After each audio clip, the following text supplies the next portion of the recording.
Hey YouTube, welcome back to Raven Invest. I'm Shaun, aka Raven, and today we are going to be going over some of my COMC investment strategies for the upcoming 2021 NFL season. So stay tuned to find out more.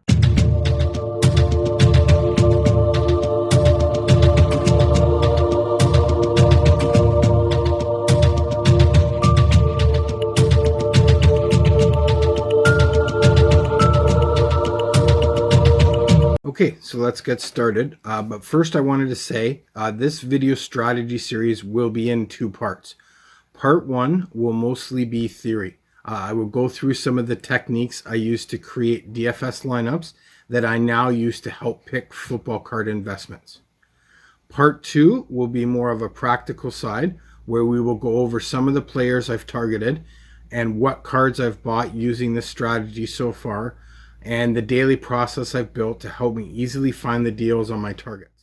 Now that that's out of the way, we can get into some strategy. As you can see by the awesome graphic above my shoulder, I use 5 concepts and techniques from DFS to help me make better investment choices. Okay, so the first one we're going to look at is being contrarian.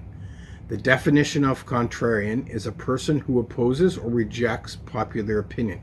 In DFS world, that basically means going against the grain with a selection of a player in hopes that the player will not be highly used, thus making the selection more valuable in tournaments where your score needs to be large to beat a majority of the entries.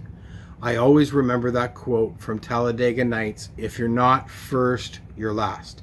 You always want to be the first person on that player, so you need to have that contrarian mindset. You need to think outside the box. If everyone is buying Mahomes, who aren't they buying now, and who will they be buying in the future?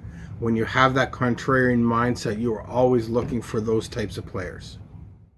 Next up is game script. Now this one is a bit of a stretch, but it's close enough to include in this list. Game script in DFS is essentially thinking through the predicted outcome of a game to determine which players will have the best opportunity.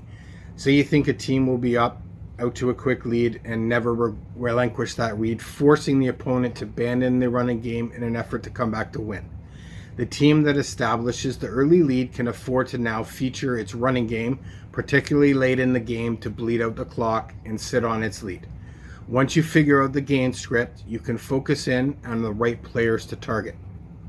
In the sports card world, I try to tell a story of how real-life events will affect the value of the card. What in this player's upcoming timeline can potentially increase or decrease their value. Maybe a big trade, their team acquires a new star player, or it can even be the player's card prices haven't caught up to their development on the field. I know it's a loose association to the DFS game script, but with both, you're really just trying to figure out how things will play out and making strong plays based on that. Next on the list is stacking. In DFS, stacking is pairing 2 or more players together in one lineup to maximize points. Usually it's a quarterback with one other skill position player. The theory is that when one scores points, both score points. In sports cards, we can hope when one player's card rises, others around him will too. If a quarterback is lighting up defenses and players around him are probably doing well, the team is probably doing well. You see where I'm going here? You can even use stacking with a high-priced quarterback that you aren't targeting. For example, Patrick Mahomes is out of my price range, but we will know he is going to be in the MVP race as long as he is healthy. Even though I can't buy Patrick Mahomes, I can buy some of his supporting cast that will no doubt see a rise as Mahomes and the team do better. I will show you some more examples in part 2 of the video. Now we have the easy one to explain, the projection and statistical analytics. There's a lot of Dynasty League football rankings, stats, and advice on the internet. Why not leverage the work they have already done and not create more work for yourself? In fantasy, players like to leverage the Vegas odds information because we know gambling is a huge industry. So bookmakers have a lot invested in getting these odds accurate.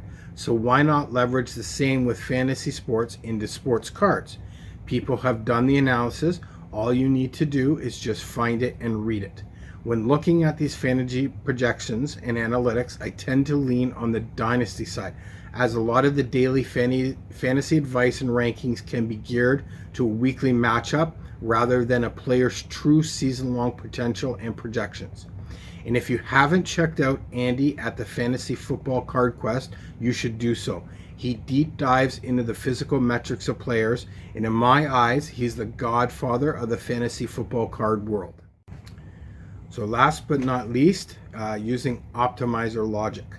When you use a lineup optimizer in daily fantasy, you provide a list of players with their projected points, and the optimizer will figure out what the best combination of players that gives you the best point total but keeps you under the salary cap. So how can we use this logic and apply it to sports card investments? Myself, I make micro investments. I have a set amount each week that I can put towards my investments, and that's it. So it's super important that I get as much value out of each micro investment as I can.